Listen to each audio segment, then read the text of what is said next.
Welcome back, Yellow Jacket family. It's me, Christine Jesse, with the fourth video in the Level of Use for Schoology training series, Schoology and You. As always, feel free to pause, rewind, and rewatch this and any of the other videos in the series to aid you in learning Schoology.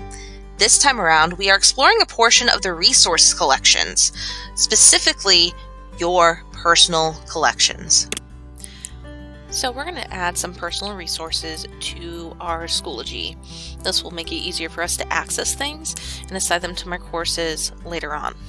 So we're going to click this button that says Resources up here at the top, highlighted in yellow, and it brings us here. Now automatically Schoology gives us a few categories. We have learning objectives, downloads, and a public site for things that we've added from the public, which we'll talk about later. The first one is home. Now we can add resources to our home, but I feel it's a little easier if we can rename it. So we're going to give it a name. So I'm going to call this Jesse Sandbox Resources. And I'm calling it Sandbox because I'm going to be using this for a course we're going to build later called a Sandbox course. So I'm going to create that. And now it's added to my list down here. So I can click on it and there it is. I don't like it having it down here at the bottom. So I'm going to reorder it. So I can click here, reorder my list, and I'm going to bring this up towards the top, right below my home resources list. And then I'm going to click save. Now something you may have noticed that's different about our Sandbox resources and our home resources is that the home one is missing a couple buttons. That's because only with the ones that we have created can we share or have other options to rename or delete the collection if we no longer need it. From here, we're going to add resources. So I'm going to click this here, and there's all sorts of things that we can add.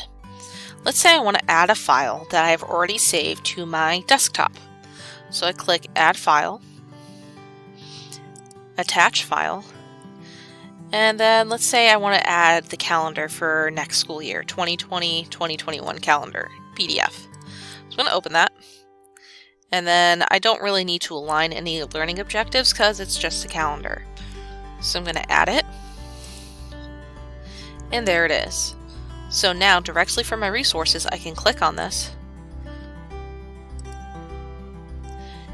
And Schoology opens up a screen right within its own area where I can view the PDF.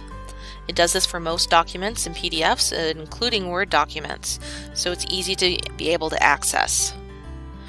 If I want to add a different type of resource, for example a link, I simply need to take the link that I've copied from a URL and paste it here, give it a title, and I can either display it in Schoology. In other words, what it will do when I click on the link is it will open up within Schoology, or I can turn this off and it will open up a new tab or display in a new window.